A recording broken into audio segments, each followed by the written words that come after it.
Good morning, everyone. Can everyone hear me all right? Yes. Wonderful. My name is Cassidy Van Kooten. I am a senior at Brooklyn College, and I'm majoring in sociocultural anthropology. The title of my project is From Place to Space, Gentrification's Role in Cultural Displacement. Before I start, I would like to give my gratitude to my mentor, Professor Britt. She really helped me out with this, and thank you really so much. To ground my discussion today, I want to discuss what gentrification is and what space and place is. The process of gentrification rearranges neighborhoods and turns well-known culturally rooted places into spaces with no cultural meaning or attachments. For this project, I have defined place as a more dynamic and 3D entity, tying people, memories, and culture to it, versus space, which is more 2D, static, and lacks significant meaning to people, memories, and culture. So these are the questions that I generated to help guide my research. The first is, how does gentrification turn places into spaces? How does gentrification impact long-term residents? How do long-term residents hold on to their culture in the face of gentrification? Through the making of place, can cultural continuity be achieved? I have defined cultural continuity as the persistence of the shared set of values, ideas, customs, and behaviors that allow socioeconomic groups to function and perpetuate itself. And finally, is it the loss of place that triggers a loss of culture? For my methods, in fall, I conducted my lit review, where I was reading and reviewing academic works centering respective research themes, so that includes gentrification, space and place, cultural displacement. At the beginning of the spring semester, I started doing participant observation and interviews, where I have immersed myself with grassroots organizations that specialize in cultural continuity and work on fighting gentrification within the system. Currently, I'm at the synthesizing my data section. So, my mind map, it's a lot. Because I'm a visual learner, my professor suggested I create a mind map. What we did was we looked at gentrification, space and place, and displacement, and I used the map to define themes that helped me to address the questions listed above. This visual helped me understand connections between all my themes. So here are my findings. Starting with gentrification. Gentrification is a tool of capitalism. It does this by taking away places, turning them into spaces for those with wealth to imprint their own culture onto the landscape, creating a more profitable place. Next was space and place. These are terms that allow everyone to better understand the value of places to people and the value of spaces to the government. They help us understand the process of gentrification better. Finally, I've combined the work of Fully Love and Root Shock and Tornberg and Chiappini's article on Airbnbs to explore how gentrification is more than physical displacement of communities and encompasses cultural displacement as well. My main argument of my research is that cultural continuity can be used as a tool of resistance to the physical and cultural displacement caused by gentrification. This is the section I'm currently on, which is synthesizing my data. To provide you with an example, I am working with Grow House, New York City. Through my participant observation and interviews, I am able to firsthand witness how cultural continuity can be used as a tool to resist gentrification. Right next to it is Grow House's mission statement. I'll read it. We empower Black people and our allies to become developers of our communities through collective ownership of artistic production, neighborhood real estate and land, businesses, and cultural institutions. In the images you see here, I was sitting in on a town hall that was discussing community land trusts. Given the time, I don't have enough time to kind of dive into it right now, but I'll give you a brief idea of what a community land trust is. They're essentially a way to push back against privately owned land while using the system capitalism has created. And in conclusion, by May, I hope to create a story map to share my work. A story map is a way to create stories in an immersive and interactive way. I believe that generating a story map is the most appropriate way to display my findings because of the visual and spatial format it will take. Thank you. So hi everybody, my name is Christopher Arias. I am a senior at Brooklyn College majoring in urban sustainability with a concentration in sociology. My project is entitled Resilience or Resistance Post-Disaster Recovery in the Rockaways, and this was done with the assistance of my faculty mentor, Professor Tammy Lewis. So just for like some context about this project, as we all know, Hurricane Sandy was an extremely destructive and strong Atlantic hurricane that hit New York City on October 29th, 2012. It's a storm that resulted in the deaths of 44 city residents, inflicted estimated $19 billion in damages, and over 69,000 residential units were damaged. So just as a scholar and also a New Yorker, someone that's interested in environmental justice, I felt like this would make a really relevant, resonating case study to explore. Yeah, next slide. Oh, sorry. Cool.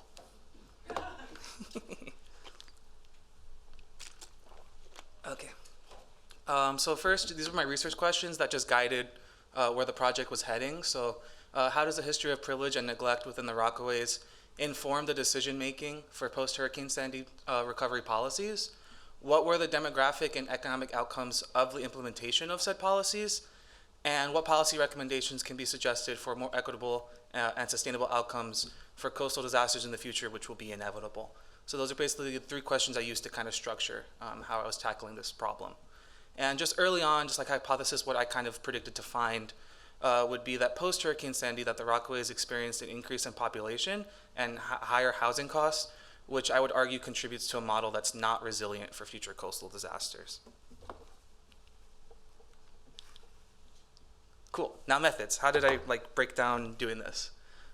So there was a periodical content analysis. So basically what I wanted to do was construct a narrative of events that happened during Hurricane Sandy. And in particular, kind of identifying the key actors, the policies that they implemented, and then what were the outcomes of those policies.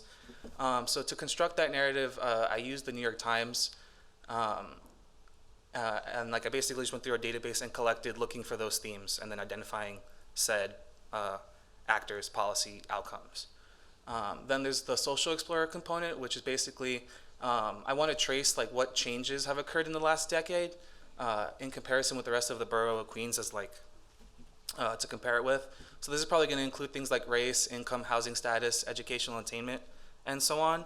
And basically the idea here is I really want to map that against the narrative that I'm constructing and see what the overlap is that's there. And then of course a literature review just of post-disaster recovery and environmental justice scholarship, just to connect the processes that occurred in the Rockaways to the larger scope of the field, see where it fits. Boom. Okay, so at this point, I worked on my content analysis, the New York Times articles I was talking about, so I kind of brought today that to discuss a bit. So this is just, I'm a big chart person, visual person, so this was my way of kind of breaking down the actor policy outcome component of this content analysis. So as you can see, I just found the main actors being the federal government, the city government, and real estate developers. On the federal government level, FEMA played a big role. They provided kind of one-time financial aid reliefs to families, but they also invested significantly in boardwalk and beach restoration projects. Outcome-wise, many families used the funds very quickly. Basically within the first month or so, people either used it for temporary housing or repairing their own homes, but then essentially were kind of left on their own again to figure out things on their own devices. City government-wise, I looked at this theme coming up of the Build It Back Better initiative to rebuild destroyed homes, and kind of the main outcome there was that the program was very convoluted, mismanaged, and so housing rebuilding stalled for many years. To give you an idea, so fall of 2014, so 2 years out from the storm, at that point, no homes had been rebuilt yet under the Build Back program, which left about 20,000 people who applied still waiting. And then at the real estate developer level, basically, thing that came up a lot in the literature was that they purchased damaged apartment complexes from the storm, and then they renovated them, they restored them under like new resilience infrastructure guidelines that they had to follow to ideally make them better for future disasters.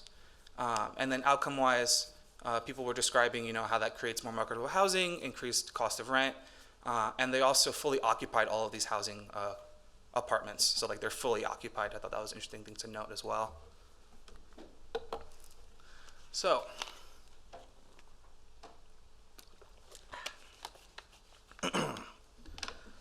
so basically here I'm just outlining kind of the main themes that I got out of doing this analysis and composing the actors, policies, outcomes. So the main themes were basically the prioritization of public economic assets. So this relates a lot to how I saw the prioritization of like restoring the beach and restoring the boardwalk, and how basically going through the literature showed that that was done like very effectively and streamlined and was like successful. And just kind of juxtaposing that to like how on the housing front things stalled significantly, and kind of thinking about, economic revitalization as being this big component of like disaster recovery, but what does that really do for people on the ground? Then also just we are on our own perspective. So this basically just talks a lot about like how, the sentiment and culture that was built was this idea of residents feeling like they were on their own, which, is very obvious again because of like the housing component of people not getting that assistance. And then also, mutual aid, nonprofits, things like that all stepped in to help people, not really the federal government. So kind of what culture does that create when that happens? And then lastly, the importance of real estate actors in the homeowner and apartment housing response. So like because the federal government didn't really respond in that way, I feel like it left sort of like a vacuum as to who's gonna like fix up a lot of these things. And that's where I felt like I saw all these articles pop up about real estate and kind of using real estate to restore these housing projects and stuff. And so that kind of raises questions about like whose role it is to do that, when private investment is the one that we're relying on to do those things for us. And then basically, in general, I just argue that all of these things contribute to a culture of resistance that informed the post-disaster recovery policy rather than resilience. So basically, I just feel like no matter the avenue, it was all based on resistance. There's these things of like blind optimism, ignorance, stubbornness. People suffered so significantly. Things that were meant to be safety nets really didn't work out. Private investment really took advantage. And I'm just kind of questioning, were all of these things worth it when the next storm, which is going to undoubtedly be stronger because of climate change, arrives? Like then what? Like, was this plan really effective? Was it worth it? And so it has me thinking a lot about what could be a different kind of response in the future. And then next steps. So pretty much like immediately after this presentation, like next week, I'm probably going to start working on analyzing more local newspapers. That's something I didn't get to do in time for this presentation. I just want more like local perspectives on what happened to build the narrative up stronger. And then also would be utilizing Social Explorer. So basically getting into the mapping data and kind of seeing what the maps tell me in terms of this narrative. I'm really interested to see like maps versus the narrative to see if they support or kind of counter what happened, to just get a better scope of everything. And yeah, that's it. Thanks. Hello, everyone. My name is Roberta Hanna. I'm a junior at Columbia University studying African American, African Diaspora Studies, and Psychology. And so today my presentation is titled The Black Film Counter-Narratives, Digital World Making and Reconstruction of the Digital Landscape. So this was actually a piece of a larger project looking at urban cultural diffusion online, so essentially the transfer of urban street cultures to more physically and geographically distant neighborhoods and areas. But in that project, a lot of digital studies, particularly looking at gang members and people who are active participants of urban street culture, there was essentially a missing link in a lot of the research. It often showed that men have smaller networks than their female counterparts and things of that nature. So a lot of the fields focus on men, then produce this almost missing link. And that missing link is what I found as Black female youth. So I've added some of them up here because of the fact that youth are some of the largest users of social media and the internet. And then, as I stated previously, women have much larger networks than their male counterparts. And so in these instances, it is actually the young Black women in these neighborhoods that are actually pushing this kind of cultural diffusion forward. And so in that, I really wanted to look at the ways in which these young girls were kind of garnering social media following so that way people could then learn about the lives that they're broadcasting in their neighborhoods. And so that brings me to my questions, which one began with, how do urban Black female youth garner social media followings and digital notoriety? But then with that, what alterations to our perception of the Black urban occur and the rise of what I'm calling a digital Black renaissance with the rise in social media influencers? And so a lot of this project is going to be drawing upon Christina Sharp's theory of Black annotation and redaction. And so I guess the best way to sum up this presentation for you all in the beginning is with this quote that says, Black annotation and redaction are ways to make Black life visible, if only momentarily, through the optic of the door, and the door in this case, which I'm considering, is social media. And so just as an overview as to what annotation and redaction is in this context, I think it's one of my favorite theories purely because it is so simple in, I guess, what you would consider its definition, but it's so complex in its application. As Sharp places here through this excerpt that I put from her book, In the Wake, essentially annotation and redaction is an addition and subtraction. So if you pass kindergarten, you have an understanding of what this is, the addition of information, the redaction of certain information. Sharp applies this to police brutality, but in this case, I'm applying it to digital profiles, digital personas, in the sense of oftentimes you hear people say, oh, you can be whoever you want on the internet, and that's because of the fact that you can amplify certain aspects of your life and you can take away certain aspects. So for example, you may only post the good on Instagram, but no one knows all of the bad that's happening behind the scenes, so you're experiencing that annotation and redaction. And so with the girls that I'm studying, I place some of my personal favorite digital influencers up here, but I want to really highlight, if you're looking at the top left corner, the one with the glasses, her name is JT, she's a part of the City Girls. They're a rap group, but in their initial rise, they actually had large social media followings, which then allowed them to garner their fans. But at the time, JT was actually homeless. But on social media, everyone thought that she was living this very fast life. She was an active scammer, which actually led to her incarceration later on. And so you kind of see the ways in which they're building these digital personas to gain this notoriety, so that way they can then garner followings, garner sponsorships, so that way they can make it out of the communities that they are currently living in. And so in thinking about the impacts of this on the urban, right, I called to kind of two, I think, main pieces of literature that I drew upon in thinking about how we currently think of the urban. Code of the Street by Elijah Anderson, which was actually the inspiration behind this project initially, and No Humans Involved by Sylvia Wynter. Both of these pieces really tackle the ways in which people are currently viewing the urban. Elijah Anderson, he actually has an interesting chapter on young women in these neighborhoods. He studies Philadelphia, and he's essentially talking about the fairy tale dreams in which they have in pursuing male partners, but he almost, I don't know, he kind of crushes their dreams a little bit in the sense that he's like, the men that they are pursuing are not taking them seriously. And many of them are active in gangs, so they will likely perish or be incarcerated before they're able to get this fairy tale lifestyle. And then No Humans Involved by Sylvia Wynter, she essentially talks about the ways in which the police view these urban youth as not human. And so I called heavily towards Saidiya Hartman and her usage of critical fabulation in this sense, because of the fact that I think that she does a very beautiful way of crafting the urban in a way of adding information and understanding the ways in which there's so much more information and there's so much more context to the ways in which these people are living, and especially in this case, these young girls are living. She has a very beautiful piece on the hallway, and she talks about the ways in which the hallway provides a plethora of experiences. You may see someone get arrested, but also that may be where you have your first kiss. And in these girls and in building these online personas and presenting their lives, you are seeing so much more than what the media may present to you, or what Elijah Anderson presented in his book, or what what Sylvia Winters details, the police is viewing these people as non-human. These girls are living very full lives, and they're presenting them through crafting these online personalities and through showing us that there's so much more to the urban than what we have been traditionally told. They are, in a way, living in a war zone, but they're also finding ways to be happy with their friends. They're finding ways to make money, no matter how you may perceive it or the legalities of it. They have so much depth to their lives, and it's so much deeper than just violence and things of that nature.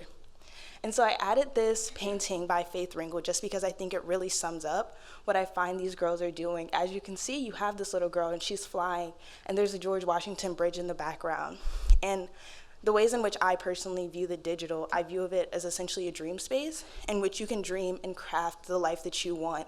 And so for a lot of these girls, when we think about Black imagination, that's exactly what they're doing. They're imagining a life that they think that they are living, no matter the ways in which we perceive their lives, the things that they are living through, the struggles that they have to endure. When they go on these spaces, when they go on Instagram, when they go on TikTok, they're essentially flying because of the fact that they're able to rise above the situations that they are in. They are now able to garner these social media followings, and that bring them social and financial mobility. And so in a way, they're flying away and flying above the instances and the places that they're currently living in. And so thank you so much. My email is here if anyone has any questions. I'm going to ask the audience if they have any questions, address their questions to the presenter.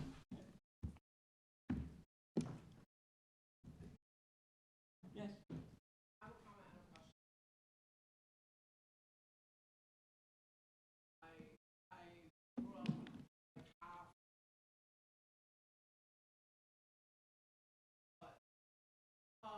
I actually just learned about, I forgot her name, classes. I learned about her. Yeah. That's my era, you know? So I love this because being thrust as somebody but also is hot.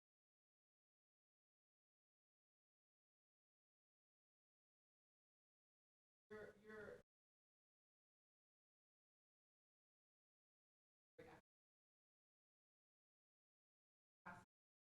I'm just wondering if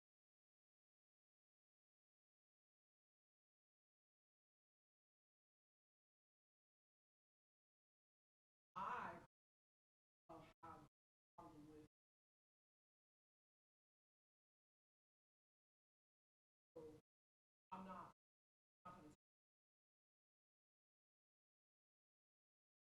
um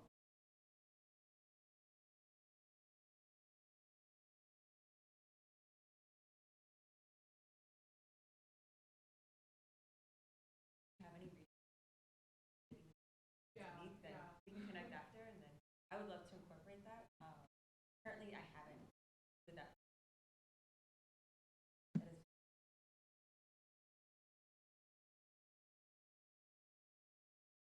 Yes.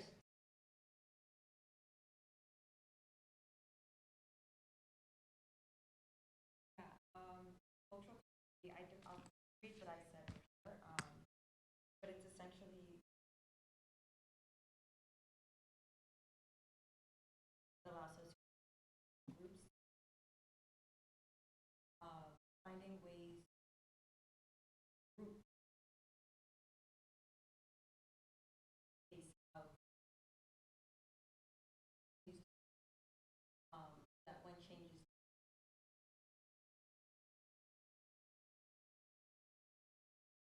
and create community.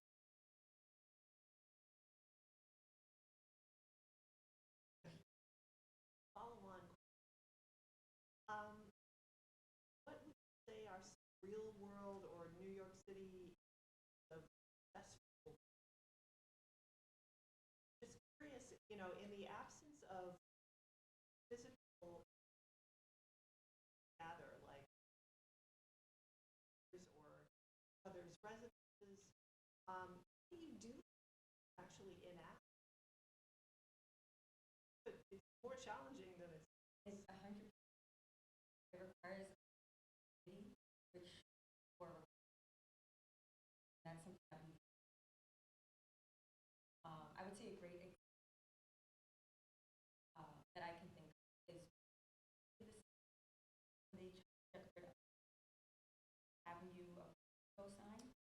tried to take that down and replace it with Crime Avenue. So that right there, that's a staple to me. That has cultural. When the community came to, they protested that when they spoke up and unified. That's an example.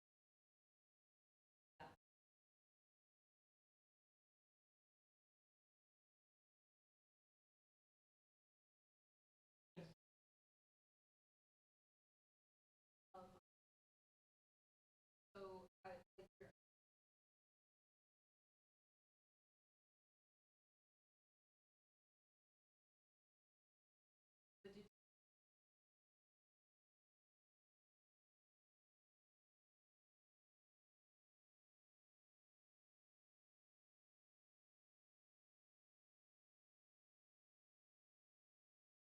Good question. I mean, I feel like I kind of alluded to it a little bit in terms of like what my overall kind of interpretation of it was, which was like this idea of like I feel like no matter what the policy was, it kind of reinforced like status quo disaster,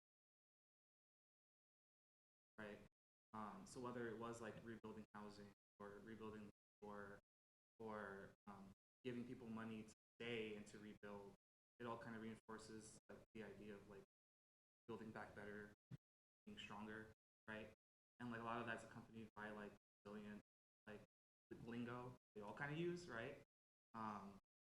And a lot of that's accompanied by like new infrastructure plans, so like things like raising up like houses higher or like moving key things in the building to different locations so like they're more safe.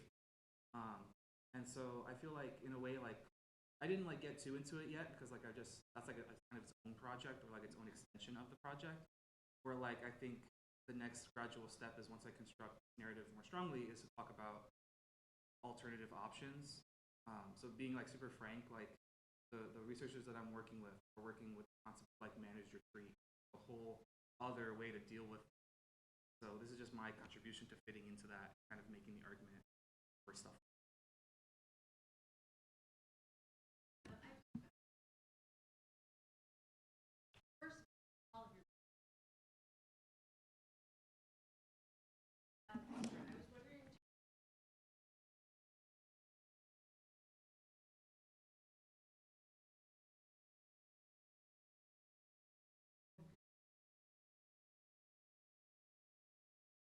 Yeah. it doesn't. That was a lot of why a lot of the built by they didn't.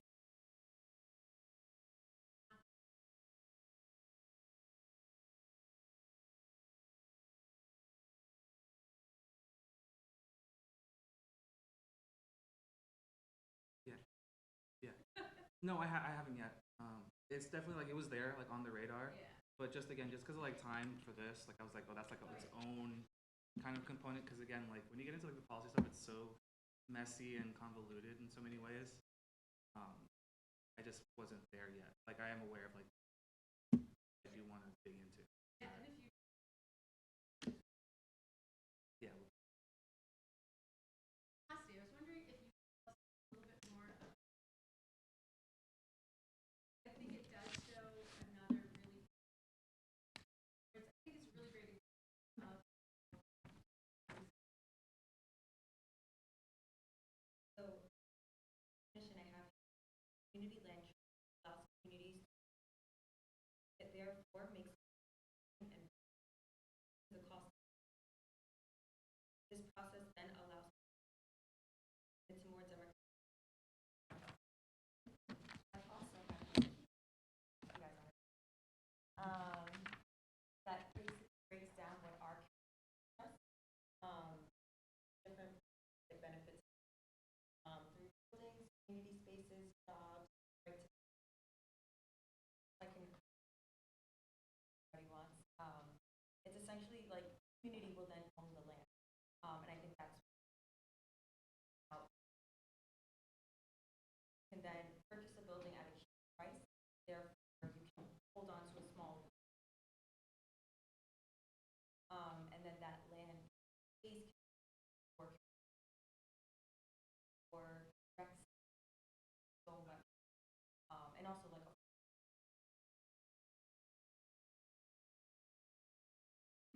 just like, I think they're really great in terms of about it as localized democracy.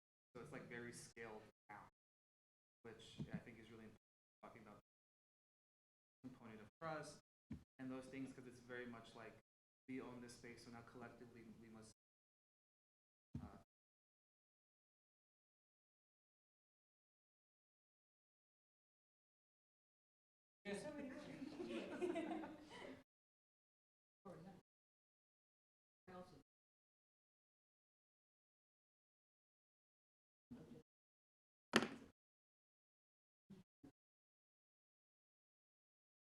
What examples are there? All of us conscious of and thinking about, and but so it occurred to me there are so many. This, for example, was years ago. What else is happening there now? but if there are ways to try to bring about some kind of, I'm not sure how. Any of these spaces think about place space. But anyway, like Mount Morris Park, which for many years farmers would come on Sunday mornings and drum in Mount Morris Park. And then people came in mansions around Mount Morris and then called the city drumming. And this had been a kind of a like drum calls in the morning was for many people, drum calls in the morning is spiritual awakening of the day. So, but the around didn't want to sleep late on Sunday and read the New York Times and coming in the morning. So, I think they stopped it. But so that's, is there a way though when you have different go back coming into the space? How do you? I genuinely think it numbers. That's work within the system, like kind of silly, but like how like the NT you want to perform, you know, you have audition tape, proper like proper permits. Yeah, like in the subways, you now have to get behind them because they. Then the NTA was like, "Ooh, yeah, that's nice. Let's, you know, based on that, like that, be an alternative is like going to the department and rallying in that way. There's also, you know, red tape way and just taking over this, you know, going in, setting your foot down, and just we're going to share. It's a shared. That then again, a lot of passionate people and those that, especially people of color, especially that's kind of like it would take a lot of either going through the red tape or a lot of radical.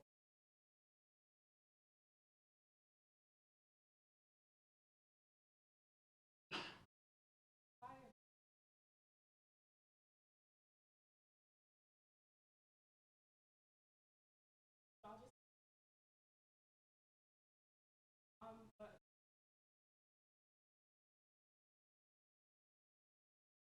process that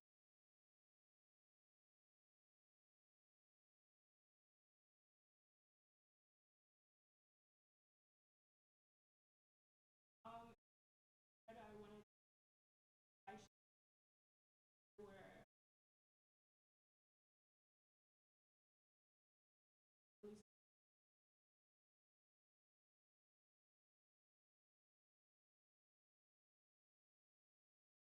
yeah, so just for a lot of just because y'all are active, the IRB process finding a mentor is longer. So so a lot of this was through archival work. However, one person that I thought was really there was somebody named Ella Bands, was a rapper, actually the mother of, and she was actually included in the slide if you saw like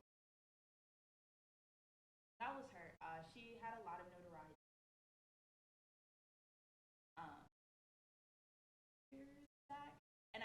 just so interesting to me because of not being a rapper like JT, because I had that variety versus Ella Vans, where it's her notoriety, her ability out of Bronx was purely,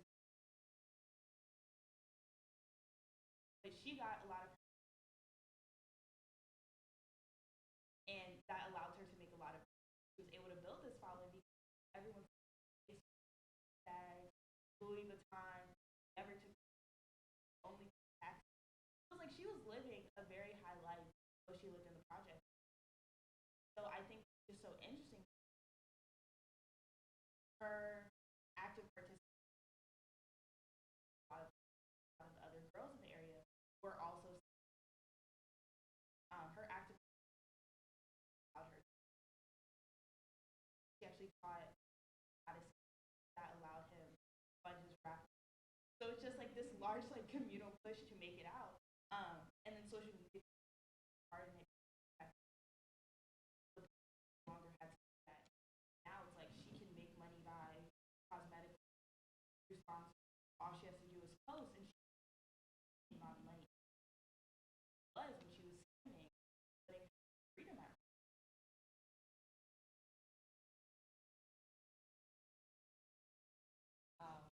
I'm currently interning, and so that I was so that I'm willing to, show up for these events. I also got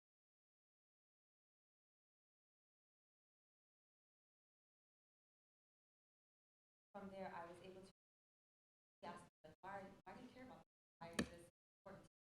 And I sort of just broke down like I care about happening in my urban land. I want to understand why, but I also want to explore this, I guess, kind of subject. You know, like whenever you read about gentrification, you hear about physical displacement, cultural displacement. It happens, but it's specified. I read one article that really specified it and brought up sort of culture. Oh, this is the first time I'm seeing this. You know, it's so fascinating. And so I grew up downtown Brooklyn, and I saw so many changes. And so I guess showing my passion was what really got me. Oh, you know what, she cares. Really is passionate and is really interesting. That made me like kind of ask.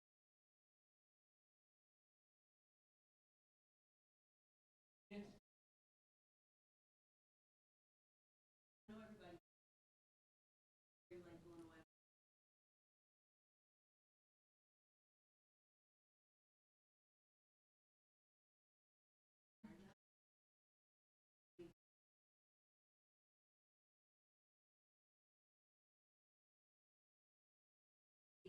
blown away.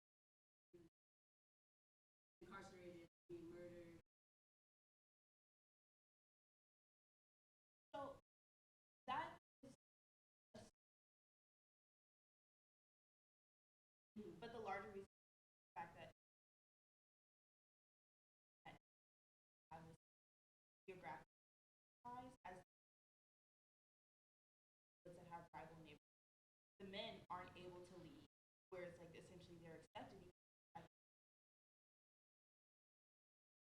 Versus the girls, they're able to move around. You can date tribal neighborhoods. They just cannot come to your neighborhood. So, and that in social media, a lot of off of things like Facebook, a lot of followers, they're not able to have the same resources, not able to cross neighborhood lines. They're not able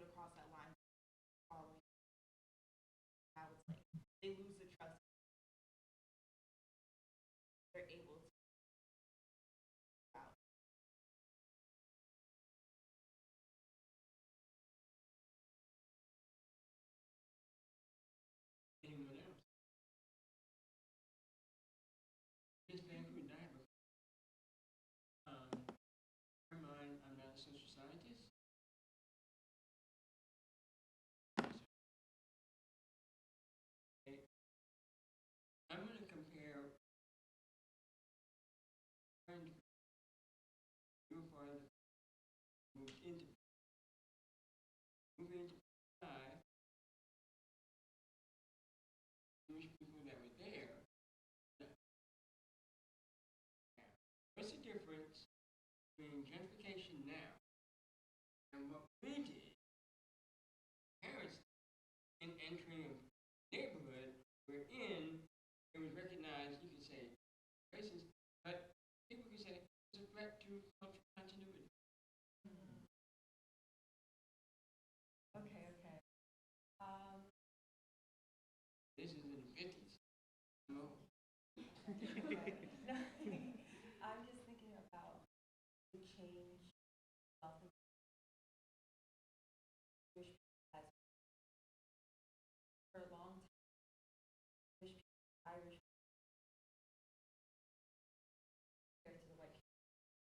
But then as more minority families moving up, having space, they were more accepted with this. Therefore, they were had access to the financial gain that the white, there are many white families, including Irish, leaving. So that could have been it where they started to gain this moving, and they were granted these loans where they were able to move out. They kind of closed that because they so close to I grant that. And so could we say that like is kind of a version of black 100%. Yeah, I would say so. is my I'm now an adult. Right?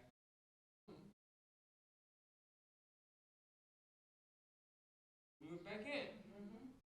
Now, I can continuity? Okay. So the issue is that so notice what I'm going to say. The issue is that you want to make a case holding on to cultural continuity in a way in which it serves as a remedial purpose for black people, but the same kind of threat that happened earlier, right, is being charged for something else. And what I want to know, everybody, not to say that one's right, one's wrong, but how do you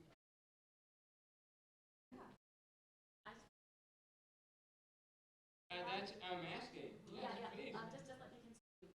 Power dynamics have to be about white versus gentrification and about resources leaving the city versus resources coming into the city. So the difference with gentrification is that they see it as resources coming into the city because you have to look at gentry, which you have a population moving in that has more wealth. And it's the exact opposite with white flight. The population that has more wealth is leaving because they view blackness or whatever community of color as a threat. So resources leave the city, which leads to the city actually deteriorating slowly.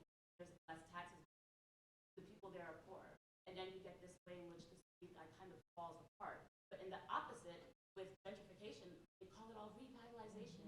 And they actually start to cater to the new population that comes in. It's like now you start seeing like the Lululemons and the dog yoga and all that other kind of weird stuff that nobody really participates in. Right. Yeah. Yeah, all this like stuff that the people in the community don't really participate in. So whenever we think of the two and we're trying to view them as being like equivalent, they're not. Because once we look at power dynamics, that it's not equivalent. Just based on the fact that white people and white people that have money naturally have more power than black people. Okay. And let's be through another paramount philosophy.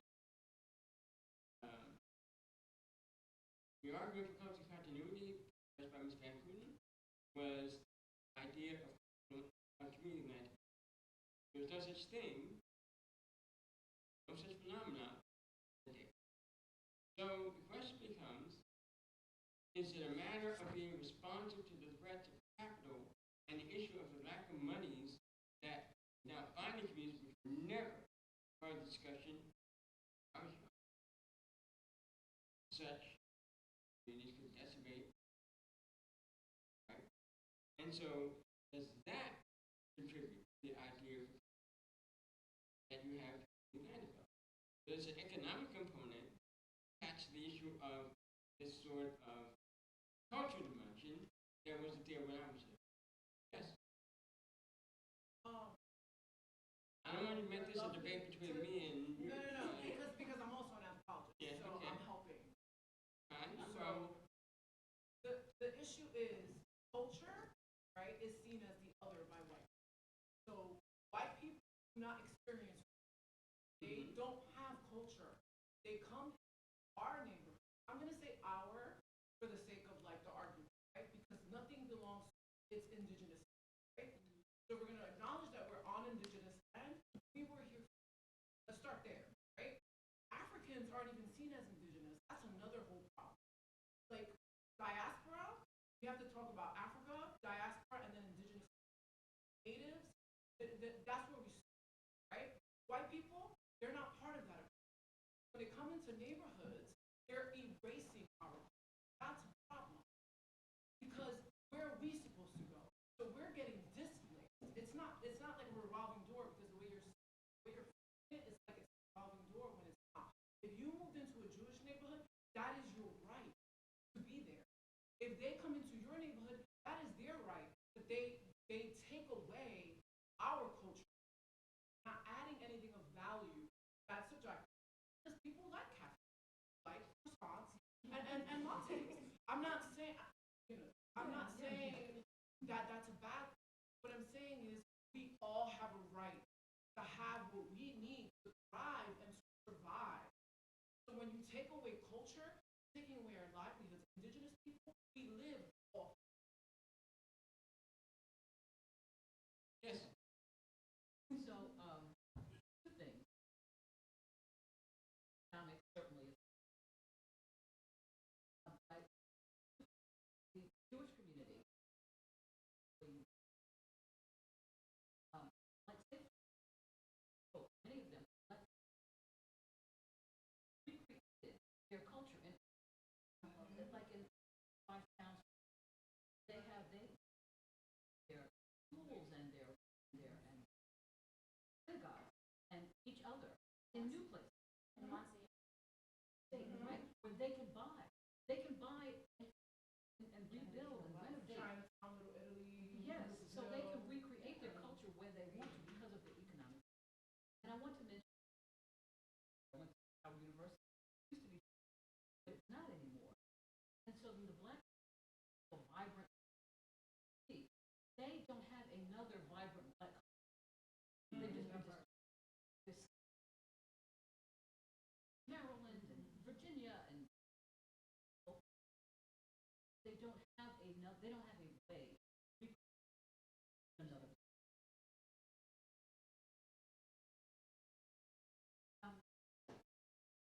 This conversation's great. Add to economics.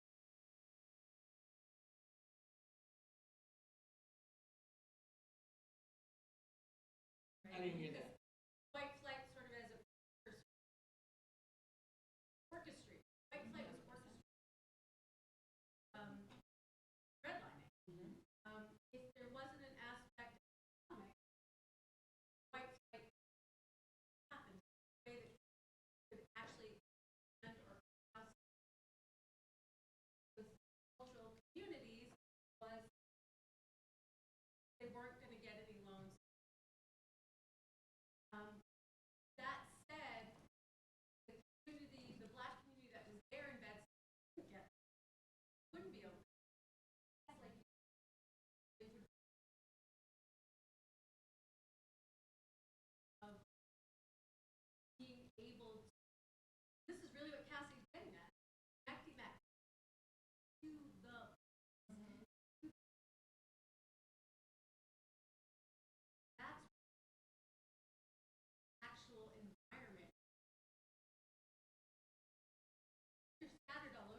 So it's not everybody's like, oh, chief rent, yeah, but also.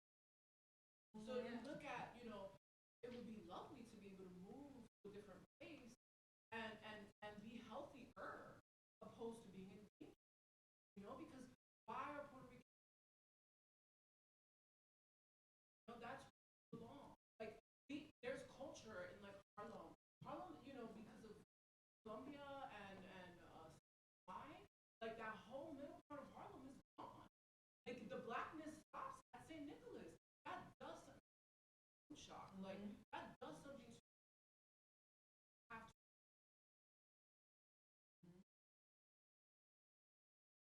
I'm not the one presenting. You raised some excellent questions. Yeah, no, this was a This wonderful is excellent. conversation. It is very philosophical. It's like, here's my- But we're not philosophers.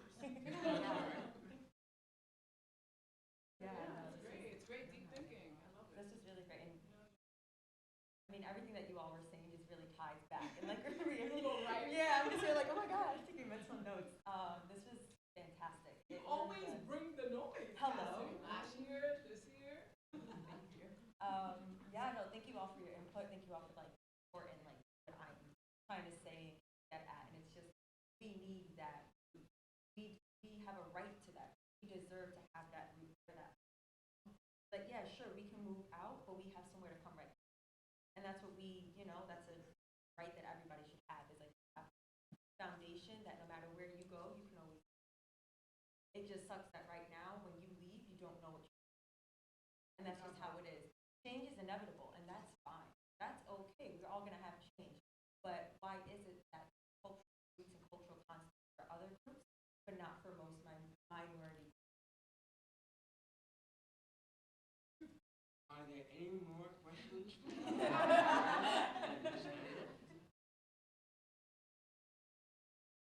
If not, thank you for attending and thank our presenters once again. Take a picture?